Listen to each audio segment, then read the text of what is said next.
आपसे जानना चाहेंगे कि क्या कुछ है ये पूरा मामला और किस तरीके से इसका भांडाफोड़ हुआ है। अभी ये जो केस है ये मेनली डेटा थेफ्ट का केस है कि जो कॉन्फिडेंशियल सेंसिटिव डेटा होता है जो या तो गवर्नमेंट ऑर्गेनाइजेशंस के पास सिक्योर होना चाहिए, प्राइवेट ऑर्गेनाइजेशंस के पास सिक्योर होना चाहिए, वो सारा डेटा मार्केट में रेडिली अवेलेबल है। मेन इसका कंसर्न क्या, आज जितने भी साइबर क्राइम के केसेस हो रहे हैं वो क्राइम कमिट करने के लिए फ्रॉडस्टर्स को जो डेटा चाहिए वो कहाँ से मिलता है। ये उसी का प्रूफ है कि ये सारे ऑर्गेनाइजेशन से जब डेटा लीक होता है, कुछ लोग जिन लोगों को हमने पकड़ा है वो ऐसे डेटा को एग्रीगेट करते हैं, अपने पास रखते हैं और फिर प्लेटफॉर्म्स के थ्रू उसको अलग अलग साइबर क्रिमिनल्स को सेल करते हैं।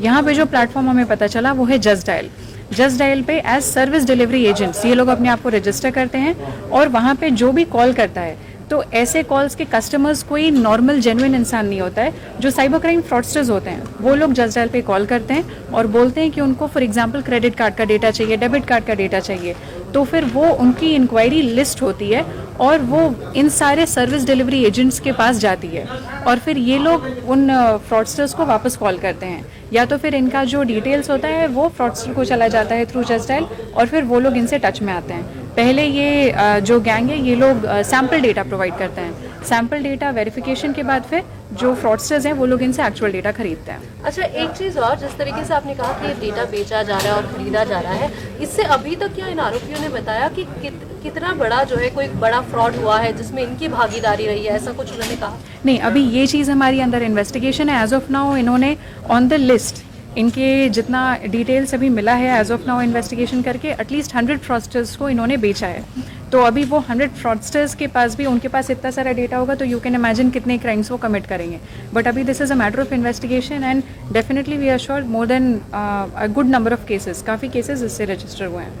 ये डेटा की सेफ्टी और सिक्योरिटी के लिए मतलब इंपॉर्टेंट स्टेप्स क्या लेना चाहिए मैडम? डेटा सेफ्टी सिक्योरिटी के लिए जो एक इंफॉर्मेशन फ्लो होता है किसी भी ऑर्गेनाइजेशन में, कंपनी में, वो इंफॉर्मेशन फ्लो को सिक्योर करना कि कौन सा डेटा किस इंसान के थ्रू किसको जा रहा है, प्रॉपर अकाउंटेबिलिटी, वो डेटा कुछ सारे सिक्योर चैनल के थ्रू शेयर होना चाहिए, ओनली ऑफिशियल ईमेल आईडीज़ के थ्रू शेयर होना चाहिए, व्हाट्सएप पे दूसरे प्लेटफॉर्म्स को यूज़ करके नहीं होना चाहिए, अकाउंटेबिलिटी मेंटेन होनी चाहिए सारे ऑर्गेनाइजेशन में। जो हमारा बिल है अभी पेंडिंग, वो बिल एक बार पास होगा तो फिर ऐसे इंस्टेंसेस होने बंद हो जाएंगे। अच्छा, ये पूरा मामला कहाँ से शुरू हुआ, मतलब आप तक कैसे पहुंचा और आपने कैसे शुरुआत की इसकी? नहीं, ये चीज़ हमें हमेशा से लगता था कि आखिर ये साइबर क्रिमिनल्स के पास डेटा कहाँ से आता है। तो फिर उसके बाद हाँ, we got a complaint actually.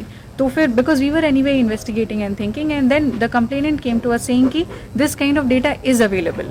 तो फिर उसके बाद हमने इसमें इन्वेस्टिगेशन स्टार्ट किया and then it led to all of this. From where were the accused arrested? The accused have been arrested all from Delhi as of now, but they belong to different places. What was the allegation in the complaint?